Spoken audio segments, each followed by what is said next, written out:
Please give an energetic and warm welcome to the one and only Jaya Kishori ji.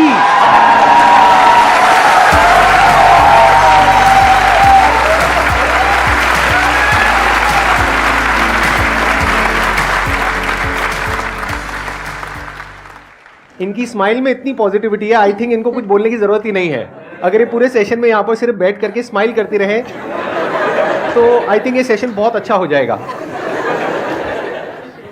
इनका एक motivational channel भी है.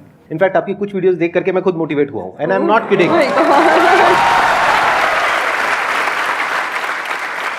तो मैं पर्सनली आप सबको रिकमेंड करूंगा कि एक बार आप जा करके देखिए इनकी जो मोटिवेशनल वीडियोस हैं, और आप सबको बहुत कुछ सीखने को मिलेगा और बहुत अच्छा लगेगा. Thank you so much. और आपसे इंस्पायर होकर शायद हमने चैनल खोला है. तो मुझे तो लग रहा है मुझे मिल गया उसका अवार्ड कि आप उसको देखते हैं और सुनते हैं. Thank you so much. बहुत बड़ी बात है ये. यूट्यूब पे या इंटरनेट पे देखना एक अलग होता है, और जब आप फिजिकली वो चीज़ को फील कर सकते हैं, एक्चुअली एक ऑरा होता है, एक वाइब होता है, वो आपको फेस टू फेस ही मिल सकता है. तो आप सब बहुत लकी है. आज मैं भी लकी हूँ कि मुझे वो ऑरा, वो वाइब महसूस करने को मिल रहा है जो हम यूट्यूब पे ऑल टाइम देखते रहते हैं. और आज तो आप डबल लकी हैं क्योंकि मेरे साथ साथ आपको इनको भी सुनने का मौका मिल रहा है.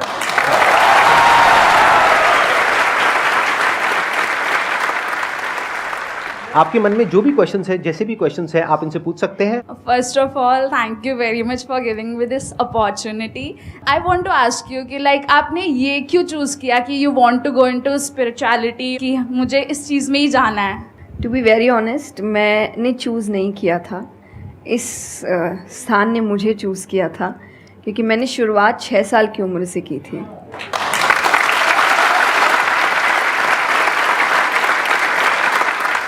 उसमें आपको पता ही नहीं होता है कि करियर क्या होता है, काम क्या होता है. तो मैंने कुछ भी सोचा नहीं था. मेरे सामने चीज़ें आती गई, मुझे अच्छी लगती गई और मैं करती गई. और इसीलिए मैं हमेशा कहती हूँ अपने अंदर के बच्चे को ज़िंदा रखिए, क्योंकि वो कभी भी ये नहीं देखता इससे मेरा फ़ायदा होगा, या उसको अच्छी लगती है चीज़ और वो करता है. तो मैंने वो बचपने में मुझे वो चीज़ अच्छी लगी और मैंने उसको किया, और फिर अपने आप ही सामने चीज़ें आती गई. चाहे फिर वो भजन आए, फिर कथा आई, मोटिवेशनल सेशंस आए, जो जो सामने आता गया और जो जो मुझे लगा कि मेरे बस की बात है, मैं कर सकती हूँ, वो मैंने किया. और फिर मुझे पता ही नहीं चला कि कब सिचुएशन कहाँ हो गई. जब मुझे समझने का मौका मिला कि चलो कुछ बनते हैं, मैं ऑलरेडी बन चुकी थी.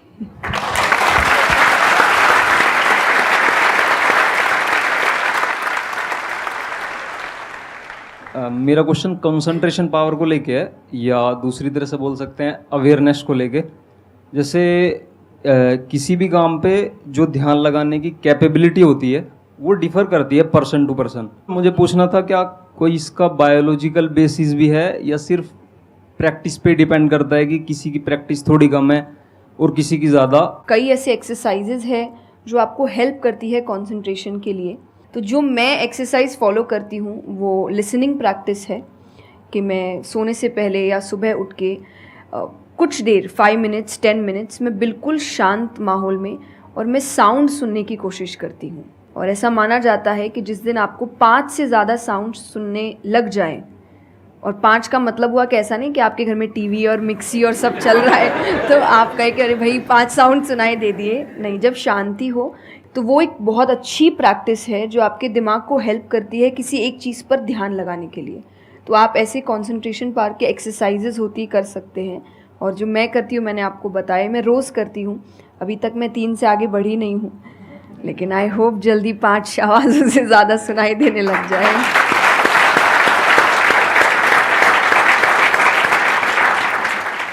बचपन से जो आपने किया अभी तक वो तो मैटर करता ही है. फॉर एग्जाम्पल, अगर आप बचपन से ही सिर्फ कंप्यूटर पर ही अपना टाइम पास कर रहे हो या मोबाइल पे, जो आजकल बड़ा कॉमन हो गया है, तो आपकी जो कंसंट्रेशन पावर है वो पैसिव वे में तो अच्छी होगी.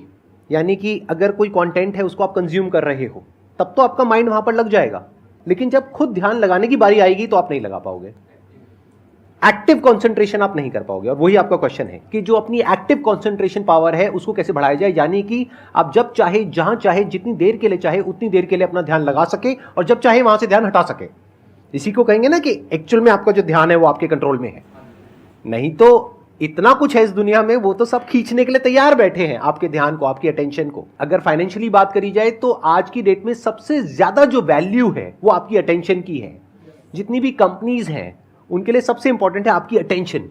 अगर आपकी अटेंशन आपके हाथ से निकल जाती है और उनके हाथ में चली जाती है तो वो हो जाएगा जो वो चाहते हैं, यानी उनको प्रॉफिट हो जाएगा, आपको नुकसान होता है हो जाए। तो अब सवाल उठता है उसको कैसे बढ़ाया जाए। चेस बहुत अच्छा तरीका है उसको बढ़ाने का। स्पोर्ट्स से आपकी कंसंट्रेशन पावर बढ़ती है। जैसे मुझे बैडमिंटन बहुत पसंद है, तो बैडमिंटन में सारा ध्यान कहां पर होता है? शटल के ऊपर, और कोई थॉट माइंड में आ ही नहीं सकता, क्योंकि अगर वो आया तो शटल से आपका ध्यान हट गया और आप हार जाओगे। तो sports is another way of doing it. उसके अलावा जैसे इन्होंने बताया लिसनिंग, अगेन वेरी पावरफुल। बहुत तरह की साउंड्स हैं, बहुत तरह की वाइब्रेशंस हैं इस यूनिवर्स में, बट हमारा ध्यान नहीं है उसकी तरफ। कुछ ग्रॉस है, कुछ सटल है। तो जैसे जैसे हम सटल जाते हैं तो ऐसी बहुत सारी वाइब्रेशंस हमारी पकड़ में आती है जो नॉर्मली लोगों की पकड़ में नहीं आ पाती है। क्यों? क्योंकि उनका ध्यान दो जगह पे होता है, या तो इस दुनिया में जो कुछ हो रहा है वहां पे होता है, या फिर अंदर जो थॉट चल रहे होते हैं वहां पे होता है। इसके अलावा और कहीं नहीं होता है। तो उन वाइब्रेशंस को सुनने के लिए हमको कानों की भी जरूरत नहीं है। इवन विदाउट योर ईयर्स, अपने कान बंद करके भी आप सुन सकते हो उन साउंड्स को। तो शुरुआत वहां से करो, धीरे धीरे आप देखोगे आपका जो ध्यान है वो आपकी पकड़ में आने लग जाएगा।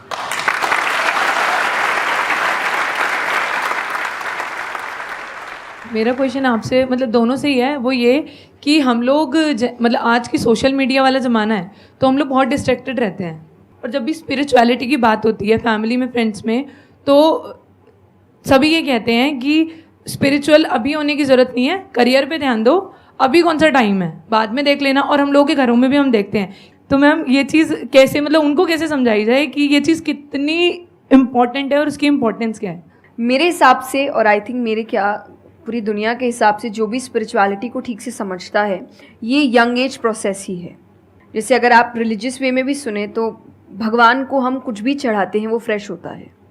प्रसाद है, फूल है, कुछ भी एक दिन दो दिन पहले नहीं होता। तो हम खुद इतने पुराने होके क्यों फिर अपने आप को चढ़ाते हैं? जब आप रिजिड हो चुके हैं, जब आपको आगे कुछ काम खास करना नहीं है, आप रिटायर हो चुके हैं, तब आप उस स्पिरिचुअलिटी का करेंगे क्या? आपकी लाइफ में कोई चैलेंजेस होंगे ही नहीं जब सामना करने के लिए। तो स्पिरिचुअलिटी मतलब सिर्फ पूजा पाठ नहीं होता। मंत्र, जैसा मैंने लिसनिंग एक्सरसाइज बताई, वैसे ही मंत्र चैंटिंग भी एक बहुत बड़ी एक्सरसाइज है कि आप मंत्रों का उच्चारण करते हैं मेडिटेशन में, क्योंकि जो पावर, जो वाइब्रेशंस वो साउंड रखते हैं वो आई थिंक दुनिया में और कहीं नहीं है। तो वो आपके करियर के लिए, कंसंट्रेशन पावर के लिए, कॉन्फिडेंस के लिए, मेमोरी पावर के लिए, सबके लिए बहुत अच्छा है। तो आपको यही समझाना है कि आप स्पिरिचुअलिटी का मतलब एक तो पहले ये पर्सपेक्टिव हटा दें कि हम सब त्याग देंगे, हम सब छोड़ देंगे। ऐसा कुछ भी नहीं होता। गीता जी में स्पिरिचुअलिटी का ज्ञान उसको दिया गया है जिसको आगे जाके राजा बनना है। अर्जुन को, उसके पास क्या लग्जरी नहीं है, राज्य नहीं है, पैसा नहीं है, क्या नहीं है।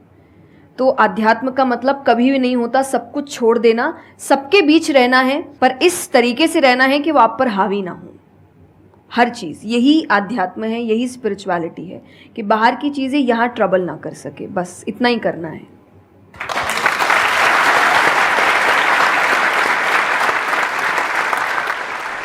अर्जुन कह रहा है कि क्या मैं सब कुछ छोड़ छाड़ के चला जाऊं? और भगवान कृष्ण उसको क्या बोल रहे हैं कि अभी जो तुम्हें करना है उस पर ध्यान दो। सब कुछ छोड़ना सॉल्यूशन नहीं है। खुद को पहचानो कि तुम क्या हो। जो प्रॉब्लम की पूरी जड़ थी वहां पर वो ये थी कि अर्जुन भूल गया था कुछ देर के लिए कि वो एक्चुअल में कौन है, जैसे हम भूल जाते हैं। तो भगवान उसको याद दिलाने का काम कर रहे हैं कि तुम एक योद्धा हो, तुम्हारा काम है लड़ना धर्म के लिए। तो भगवान उसको वो ज्ञान दे रहे हैं। ऐसे ही अगर आप एक स्टूडेंट हो तो आपका काम क्या है? पढ़ाई करना। अब आपको देखना है कि उसमें ये जो बातें हैं, इनकी बातें, मेरी बातें, या कहीं भी हमारे जो स्क्रिप्चर्स में बातें हैं, वो किस तरह से आपको काम आ सकती है वो करने में, जो अभी आपकी लाइफ की इस स्टेज में, इस पॉइंट पर आपके लिए करना सबसे इंपॉर्टेंट है। तो स्पिरिचुअलिटी दो तरीके की हो गई। एक वो जो आपको भटका रही है, यानी कि वो लोग जो खुद अच्छे से नहीं समझ पाए स्क्रिप्चर्स को, वो आपको क्या कहेंगे कि सब कुछ छोड़ दो। और दूसरे वो जो एक्चुअल में समझ गए हैं कि क्या बात करी जा रही है, तो वो आपको क्या कहेंगे कि जो भी कर रहे हो उसको करो, अच्छे से करो, पूरे ध्यान से करो, पूरी ईमानदारी से करो, उसमें कोई कमी मत छोड़ो, क्योंकि यही आपको हेल्प करेगी लाइफ में आगे कुछ भी करने के लिए। अगर आज आप अपने काम को ढंग से नहीं कर पा रहे, तो कल अगर स्पिरिचुअलिटी में आपको कोई इंक्वायरी करनी है, स्क्रिप्चर्स को समझना है, क्या वो आप ईमानदारी से कर पाओगे? आप अगर अपना काम ठीक से कर रहे हैं, आपके इंटेंशंस अच्छे हैं, आप ऑनेस्ट हैं, आप पेशेंस रख रहे हैं, आप स्पिरिचुअल है। तो इसीलिए आपको बस अपना काम, जो उन्होंने सही कहा, एकदम ठीक से ईमानदारी से करना है। क्योंकि अगर यहाँ ईमानदार नहीं, क्योंकि जो आपका काम है, तो फिर कहीं और तो ईमानदारी की फिर बात ही क्या कर सकते हैं हम। मैम मेरा आप दोनों से ही है मेरा क्वेश्चन कि रियल फ्रेंडशिप का एसेंस आज खोते जा रहा है। हम सैटरडे संडे को पार्टी तो कर रहे हैं फ्रेंड्स के साथ, लेकिन जब रियल फ्रेंडशिप का टेस्ट होता है तो most of the friends fail हो जाते हैं, और हम भी फेल हो जाते हैं उसमें अपने दोस्तों। हम ये तो भूल जाते हैं कि वो हमारे दोस्त नहीं है अच्छे, तो हम भी तो नहीं हैं। तो ये चीज़ हम रियल फ्रेंडशिप को आज कैसे वापस उसके एसेंस को रीजनरेट करें और खुद भी दूसरों के अच्छे दोस्त बने? दोस्ती बहुत बहुत ज़रूरी होती है, और इस पे भी मेरा एक छोटा सा वीडियो है कि आप फ्रेंड्स को आइडेंटिफाई कैसे करें, या वही जो क्वालिटीज़ है वो खुद में भी कैसे लाएं। तो सबसे पहली क्वालिटी यही है कि हम जो सिर्फ सैटरडे संडे जिन दोस्तों से पार्टी करने के लिए मिल रहे हैं, वो आपके दोस्त नहीं होते हैं। वो आप बस एंटरटेनमेंट के लिए, आपको मस्ती करना है, मज़ा करना है तो आप मिल रहे हो। लेकिन एक्चुअल जो आपके दोस्त होते हैं ना, वो आपको भी सिखाते हैं, आप उनको भी सिखाते हैं, वो आपके साथ ग्रो करते हैं। और जैसा आपने कहा एसेंस, जैसे मैं मेरे पेरेंट्स के जो दोस्त हैं, सालों से इक्के दुक्के हैं, लेकिन अभी तक हैं। और अभी भी हम कई बार ऐसा लगता है कि आप ऐसे कैसे बात कर रहे हो उनसे, तो वो कहते हैं हमारे दोस्तों को अपने दोस्तों जैसा मत समझना कि हम एक दो बोल देंगे या एक दो चीज़ें हो जाएंगी और हमारी दोस्ती टूट जाएगी। हमारी दोस्ती इस चीज़ पर नहीं बनी है। वो अगर महीनों भी एक दूसरे से नहीं मिल रहे हैं, या एक साल तक भी उन्होंने बात नहीं की है, वो एक साल बाद भी फ़ोन करते तो वो वैसे ही होते जैसे वो एक साल पहले थे, जहाँ उनकी बात छूटी थी, बिल्कुल वैसे। तो सबसे पहली चीज़ कि यही कि ज़रूरी नहीं है आपको अपने दोस्तों से हर एक इंटरवल में मिलना है तभी आपकी दोस्ती कायम रह सकती है। क्योंकि अब लोग आगे बढ़ रहे हैं, बिज़ी हो रहे हैं, काम कर रहे हैं, दूसरे शहरों में पढ़ने जा रहे हैं। अगर आपकी दोस्ती सिर्फ मिलने मिलाने से और मस्ती करने से, तो वो दोस्ती नहीं है। तो ये सबसे पहली चीज़ है कि जो आपको आपके सिचुएशन को समझे, वाइस वर्सा आप उसके सिचुएशन को समझिए कि दोस्ती है पर ज़िंदगी भी है, काम भी है, मेहनत भी है, परिवार भी है। सबसे बड़ी तपस्या, सबसे बड़ा तप मैं कहती हूँ गृहस्थ जीवन ही है। Thank you for the compliment. उसमें आपको इतना कुछ करना पड़ता है, वो एक सिचुएशन को समझना ज़रूरी है। दूसरा, आजकल जो एक ट्रेंड बन चुका है कि फ्रेंड्स सपोर्टिव होने चाहिए, तो सपोर्टिव का मतलब ये नहीं कि तुम गलत भी करो, तो जो कर्ण और दुर्योधन की दोस्ती थी कि नहीं भाई पाप भी कर, मार, गलत कर, मैं तो साथ खड़ा हूँ, ये दोस्त नहीं होते। ये बहुत बड़ा पॉइंट बोला है इन्होंने, अभी इसके बारे में मैं बात करूँगा। तो ये दोस्त नहीं होते हैं। दोस्त आपको आपके पास खड़े रहेंगे सपोर्ट में, लेकिन ये हर वक्त बताएंगे कि तुम गलत हो, तुम गलत कर रहे हो, इसकी सज़ा मिलेगी। तो ये सच्चे दोस्त होते हैं। तो आप या तो कहते हैं ना कि कृष्ण जैसे दोस्त बनो, खुद ही बनो। बात यहीं आती, कृष्ण जैसे ढूंढने से पहले कृष्ण जैसे दोस्त बनो, कि जो हर वक्त बताने। कृष्ण कभी अलग नहीं हुए अर्जुन से। जब वो कहने लगा कि मैं नहीं लड़ सकता, ये नहीं, उन्होंने उस वक्त बहुत डांटा कि क्षत्रिय है, ये तरीका है बात करने का, ऐसे बोलते हैं, तो इतना बड़ा महाबाहु है, बड़े बड़े नाम बताए, याद दिलाया कि तुम कितने अच्छे हो। तो सबसे बड़ा दोस्त का आई थिंक क्वालिटी यही है, जो सपोर्टिव है लेकिन गलत चीज़ों में नहीं है, वो हर वक्त सही के लिए आपके पास खड़े हैं।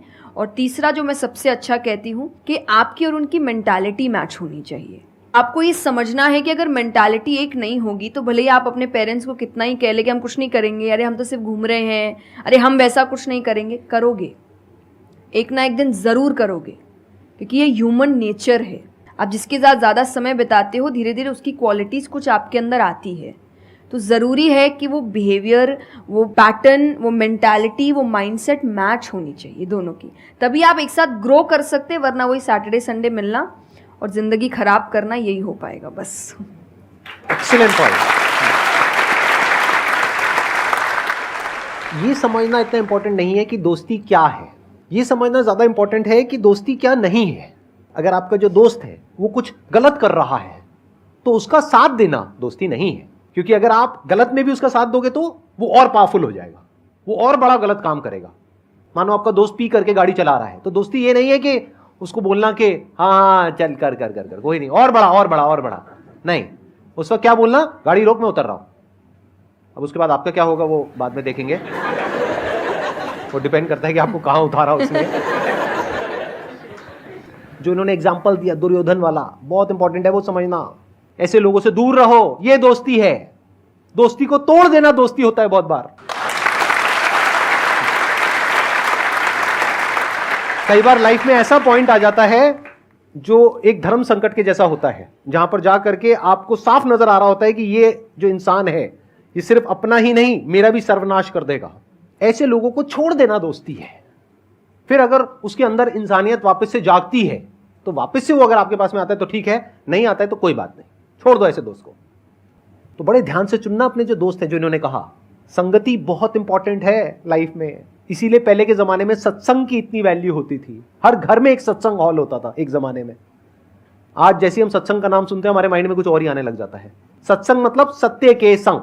सत्य मतलब वही जो इन्होंने कहा कि जब कोई सही रास्ते पे चल रहा है तो उसका साथ देना, और कोई झूठ के रास्ते पे चल रहा है, कोई गलत काम कर रहा है तो उसका साथ छोड़ देना। तो सत्य के साथ रहना, वो लोग जो सत्य बोलते हैं, वो लोग जो सत्य की राह पे चल रहे हैं, वो लोग जो धर्म की राह पे चल रहे हैं। ये वर्ड सुनने में आपको थोड़े से पुराने लगेंगे, लेकिन अगर इसकी डेप्थ को आप समझोगे तो अंदर से आप समझ पाओगे कि मैं क्या बोल रहा हूं, किस लेवल से बोल रहा हूं। Hello sir, hello ma'am. Ma'am मतलब कई बार हम सुनते भी हैं, बहुत जगह देखते हैं, और कई बार बहुत बार हम पढ़ते भी हैं। मैम मुझे ये पूछना है कि मैम भक्ति क्या है, मतलब भक्ति क्या होती है? आज ये ज़माना अलग हो गया है कि भगवान से भी लेन देन का मामला चल रहा है कि आप मेरा ये काम कर दो तो ये हो जाएगा, और काम एक भी नहीं हुआ तो भगवान बदल ले, कि भाई कहीं और माथा टेकते हैं, यहाँ तो काम हो नहीं रहा। तो ये भक्ति नहीं होती। तो एक तो जो परसेप्शन भक्ति का बन गया है कि भजन कीर्तन पूजा पाठ कर लिया और भक्ति हो गई। भक्ति का असल मीनिंग है सरेंडर, समर्पण। और समर्पण व्यक्ति कब करता है? जब पहला चीज़ विश्वास होता है कि वो जो भी करता है वो सही करता है। मुझसे कई बार लोग पूछते हैं कि आप बहुत ज़्यादा डिप्रेशन में नहीं जाते, या कोई आपने सब कुछ देखा है, चाहे स्ट्रगल है, इंसल्ट है, रिजेक्शन है, हर फील्ड में हर चीज़ होती है। अगर आप आगे बढ़ रहे हैं, कोई पोजीशन पे जाने की कोशिश करें तो आपको इनका सामना करना पड़ेगा। ये ज़िंदगी के साथ आता है तो आपको सामना, लेकिन मुझे कभी दिक्कत नहीं दी ये चीज़ें। क्यों? क्योंकि जो मैंने कहा समर्पण, मुझे पता है कि एक ऐसी शक्ति ऊपर बैठी है जो मेरा बुरा नहीं चाहती। तो कई बार बुरी चीज़ें भी मेरी ज़िंदगी में हो रही है, मुझे पता है वो मेरे अच्छे के लिए है क्योंकि वो कर रहा है। तो ये समर्पण, ये भक्ति है। तो ये आपको हारने नहीं देती। क्यों हारेंगे आप? क्योंकि आपको पता है ना कि वो हारने देगा नहीं। तो आप अपने आप गिरे, आप फिर उठेंगे कि नहीं भाई अभी गिरना शायद ज़रूरी होगा, उसका इशारा है, इसीलिए चलो फिर उठते हैं, फिर आगे बढ़ते हैं। तो अर्जुन ने भी, जब समर्पण की बात गीता जी में आती है तो कई लोग कहते हैं कि धर्म का मतलब होता है अंधविश्वास। नहीं, क्योंकि अगर अंधविश्वास होता, अंधविश्वास में क्वेश्चन करना अलाउड नहीं होता आपको।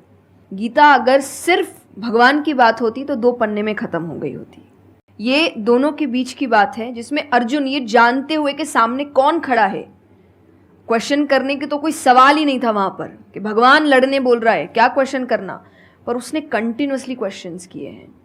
पर उसका भी नाम आया था समर्पण, कि वो समर्पित होकर क्वेश्चन कर रहा था कि ये जो खड़ा है ये मेरे हर सवाल का जवाब जानता है, ये मुझसे कभी कुछ गलत काम नहीं कराएगा। लेकिन इसका मतलब ये नहीं कि मैं अपनी जिज्ञासा बाहर नहीं निकालूंगा, मैं अपने क्वेश्चंस पूछूंगा। तो भक्ति का अर्थ यही होता है कि पहला निष्काम होता है। क्या फ़ायदा मत ढूंढिए कि मेरा काम नहीं हुआ तो भगवान है ही नहीं। भाई भगवान कहाँ है? भगवान होते तो ऐसा होता क्या? वो तो इंसान है इसीलिए ऐसे हो रहे काम। भगवान ने तो सबको देखे, बच्चा तो मासूम ही होता है, बड़े होके खराब हो जाता है।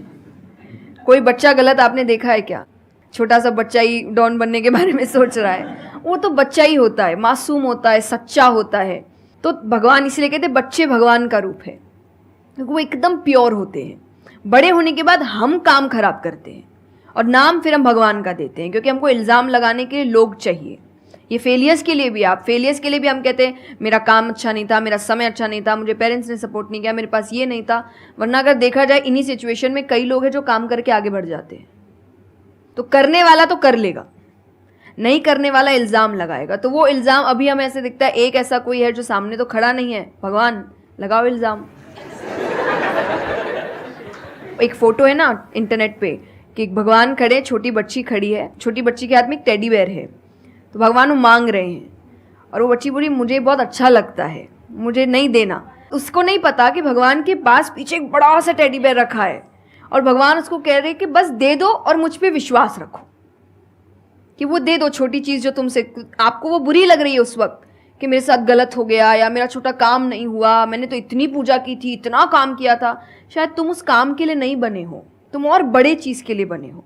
तो निष्काम क्या है कि आपकी भक्ति निष्काम है, स्वार्थ से नहीं बनी है, तो भक्ति आगे बढ़ेगी। दूसरा सरेंडर, कि मेरे हर सवाल का उत्तर सिर्फ उसके पास है। तो ये दो चीज़ें भक्ति बनाती हैं।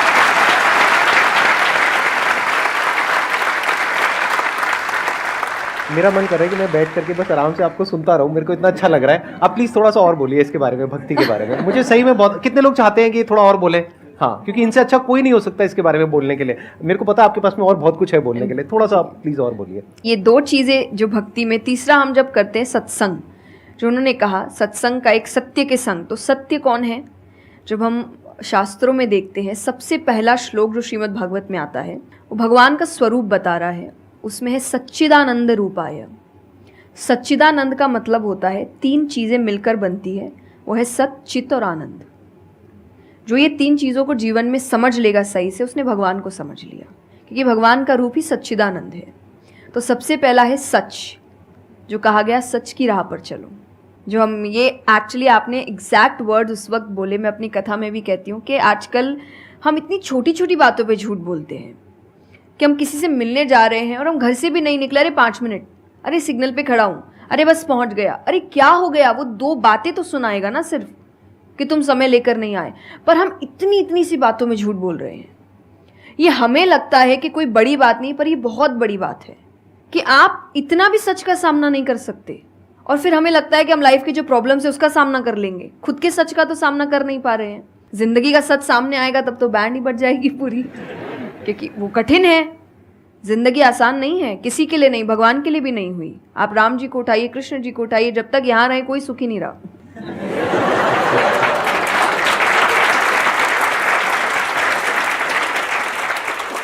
तो सुखी तो कोई नहीं रहा यहाँ पर, आपको सुख खुद ढूंढना पड़ता है, आपको अपना जीवन खुद निकालना पड़ता है अपने चॉइसेस को लेकर। तो इसीलिए पहला सत है, दूसरा चित है, अवेयरनेस। हम अवेयर नहीं हैं चीज़ों को लेकर, हम इग्नोर करते हैं। अवेयरनेस और इग्नोरेंस ये ऑपोजिट्स हो गए कि आप कोई भी चीज़ आपको समझ नहीं आ रही है, नहीं है। मैं अधिकतर नास्तिक लोगों को आप देखिए, उनको अगर पूछे ना भगवान को मानते हैं, तो उनके पास एग्जैक्ट रीजंस नहीं होते कि क्यों नहीं मानते, बस नहीं है, दिखा नहीं, मुझे नहीं दिखा तो नहीं है। तो तुम्हें तो बहुत चीज़ें नहीं दिख रही। मेरे पापा इस पर मैंने एक बार से क्वेश्चन किया था कि बोले तो पापा कैसे जवाब दे? तो पापा बोले उनको पूछना उन्होंने अपने परदादा को देखा था। देखा तो नहीं होगा,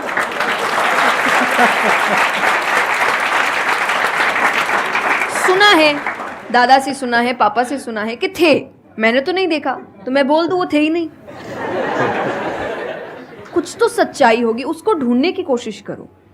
मैं धर्म के लिए हमेशा कहती हूँ कि आपको ढूंढना पड़ेगा।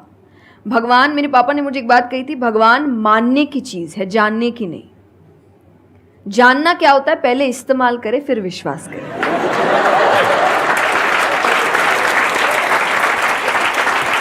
कि पहले देखेंगे है कि नहीं है, फिर बताएंगे, तो वो तो भगवान है, वो कहेंगे देख मैं भी घुमाता हूँ।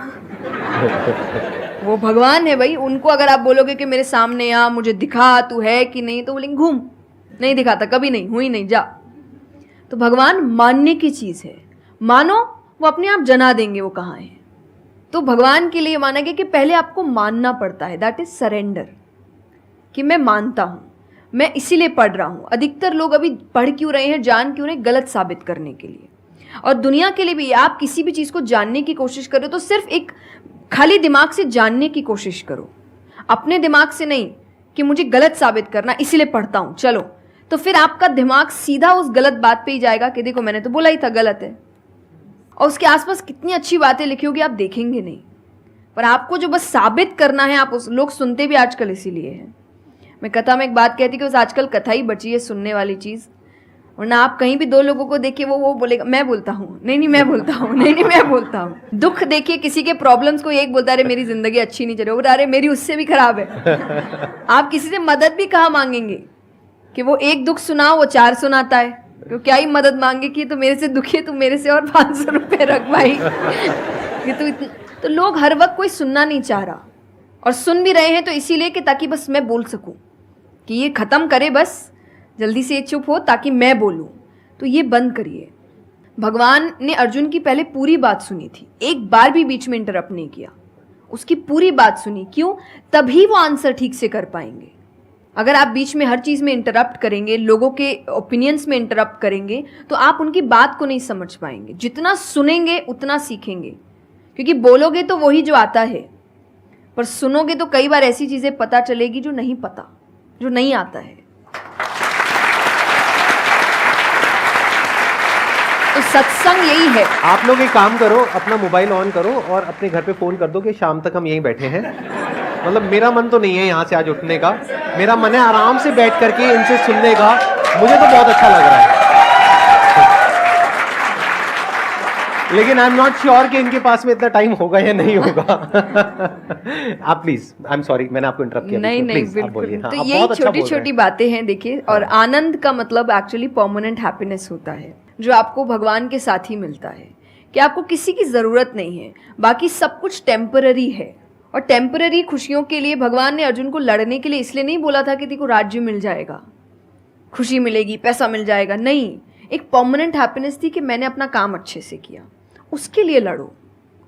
तो जो भी काम कर रहे हो परमानेंट क्या है उसमें वो देखो, और ये आपकी सक्सेस पे भी काम आता है। भगवान जैसे अब हम कहते हैं ना कि दुनिया में कुछ सच नहीं है, संसार सच नहीं, इसका मतलब क्या? छोड़ने के लिए नहीं। क्या आप पहली चीज़, जब दुख आ रहा है तो डिप्रेशन में मत जाओ, क्योंकि आप जानते हो ये भी परमानेंट नहीं है, टेम्पररी है, कल फिर ठीक हो जाएगा। खुशी आ रही है तो घमंड मत करो, ये भी निकल जाएगा, ये पोजीशन भी ज़्यादा समय तक रहेगी नहीं। तो उसको रखने के लिए काम करते रहो। तो भगवान हर चीज़ में कहते बैलेंस्ड रहो, और परमानेंट वो है उसके पीछे भागो। तो आप अपने आप ही जो दिखावे की दुनिया है, करते हम सब है और सब कुछ करना चाहिए लाइफ में, सब एंजॉय करिए, पर अगर उसको जानते हुए करोगे कि परमानेंट नहीं है, तो जैसा मैंने कहा वो यहाँ जाएगा नहीं। जैसे एक पक्षी है, आप पेड़ पे उसको बैठा दो और फिर जिस ब्रांच पे वो बैठी उसको काटने लगो, और जब तक ब्रांच नहीं गिरेगा वो नहीं हटेगी, क्योंकि उसको ब्रांच पे भरोसा है ही नहीं। उसको पता ये रहेगा ना, उसको अपने पंखों पे है कि वो जैसे ही गिरेगा मैं उड़ जाऊंगी।